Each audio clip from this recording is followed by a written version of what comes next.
Hello friends, welcome to my channel Gujju તડકા. જો તમે મારી ચેનલ પર નવા છો તો પ્લીઝ મારી ચેનલ સબસ્ક્રાઈબ કરવાનું ભૂલશો નહીં. ફ્રેન્ડ્સ, આજે હું લઈને આવી છું તમારા માટે સ્વિસ સિંગ રોલ, જે બનાવવામાં એકદમ ઇઝી છે અને ખાવામાં પણ ખૂબ જ ટેસ્ટી છે, જે નાનાથી લઈને મોટા સુધીને બધાને ભાવે છે. તો આપણે તે રેસીપી બનાવવાનું શરૂ કરીએ. ફ્રેન્ડ્સ, ગુજ્જુ તડકા ચેનલ સબસ્ક્રાઈબ કરો, સાથે બેલ આઇકન પર પણ ક્લિક કરો અમારા નવા વિડીયોની અપડેટ સૌથી પહેલાં મેળવવા માટે. સૌ પ્રથમ આપણે ઇન્ગ્રેડિયન્ટ્સ વિશે જાણી લઈશું. ખાંડ,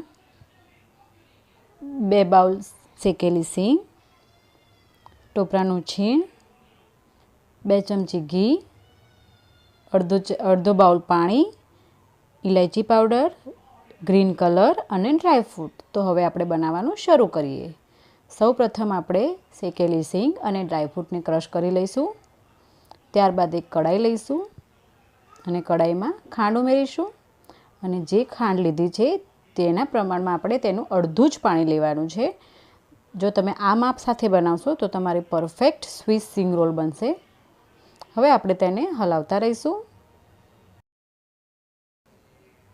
અહીંયા આપણે મીડિયમ ફ્લેમ ઉપર જ બનાવવાનું છે આ બધું.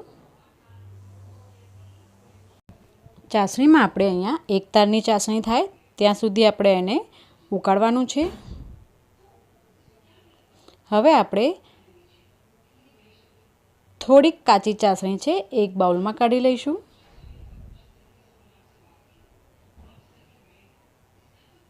અને તેને ફરીથી હલાવતા રહીશું. ત્યાં સુધી આપણે જે ચાસણી કાઢેલી છે તેમાં આપણે ગ્રીન કલર ઉમેરી દઈશું અને તેને હલાવી લઈશું.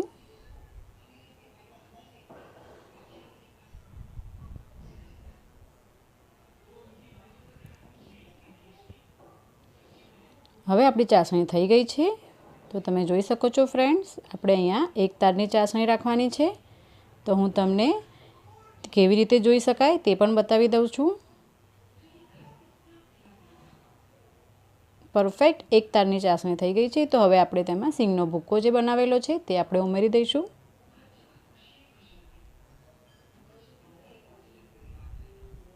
અને તેને બરાબર હલાવી લઈશું. હવે આપણે ટોપરાનું છીણ જે છે તે પણ ઉમેરી દઈશું સાથે સાથે. અને બધું મિક્સ કરવાનું છે.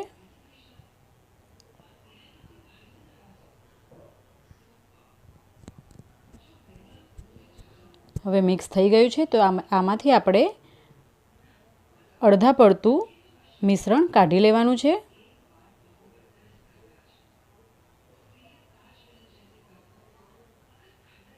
તો આપણે એક ડીશમાં તેને અલગ કાઢી લઈશું.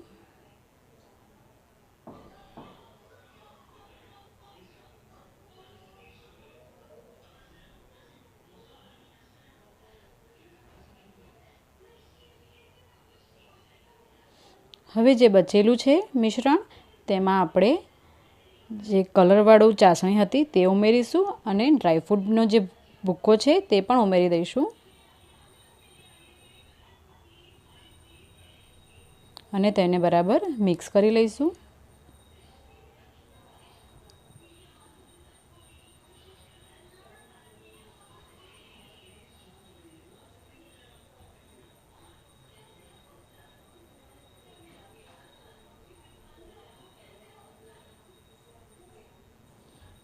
મિક્સ થઈ ગયું છે. તો ત્યારબાદ આપણે તેમાં ઇલાયચી પાવડર પણ ઉમેરી દઈશું, જેનાથી તેમાં ખૂબ જ સરસ ટેસ્ટ આવશે. અને 1 ચમચી ઘી પણ ઉમેરી દઈશું અને તેને ફરીથી મિક્સ કરી લઈશું.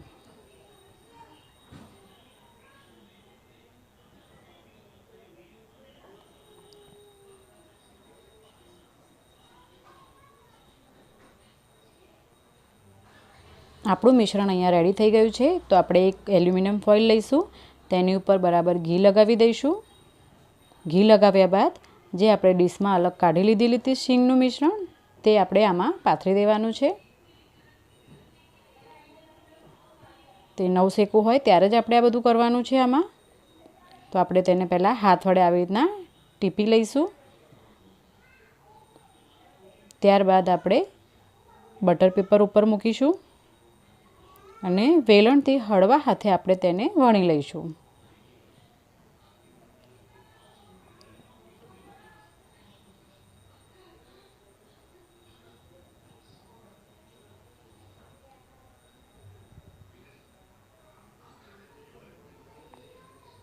તમે જોઈ શકો છો ફ્રેન્ડ્સ. તો હવે આપણે જે ગ્રીન કલરનું મિશ્રણ અલગ કાઢેલું છે તેને આપણે હાથ વડે આવી રીતના રોલ બનાવી દેવાનો છે.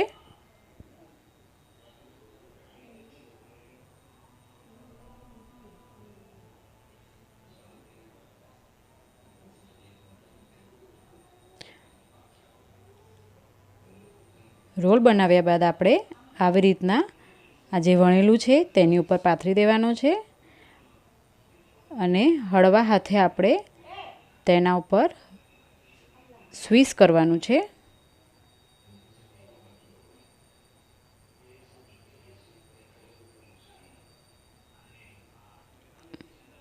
આવી જ રીતે આપણે ધીમે ધીમે એલ્યુમિનિયમ ફોઇલની મદદથી તેને આગળ લેતા જઈશું.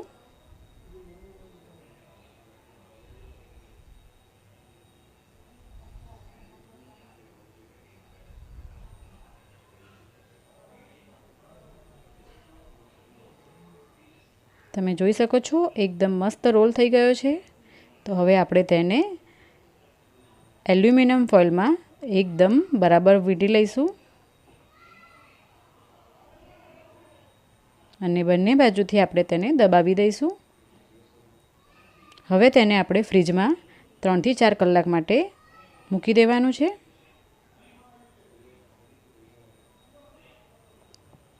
ત્રણ થી 4 કલાક થઈ ગયા છે ફ્રેન્ડ્સ.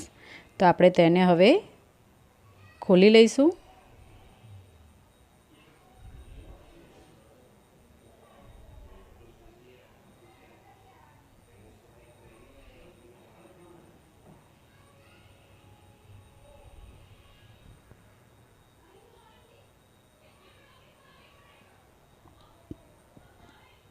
તમે જોઈ શકો છો ફ્રેન્ડ્સ કેટલું સરસ દેખાય છે. તો હવે આપણે તેના પીસ પણ કરી લઈશું.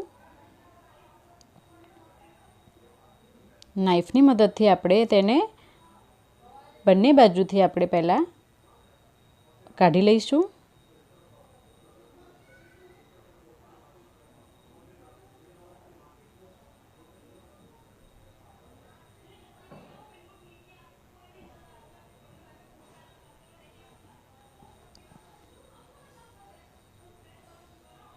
હવે તમારે જે સાઈઝના પીસ જોતા હોય તે સાઈઝના પીસ તમે કરી શકો છો. તો હવે આપણે આવી રીતના જ બધા પીસ કરી લઈશું.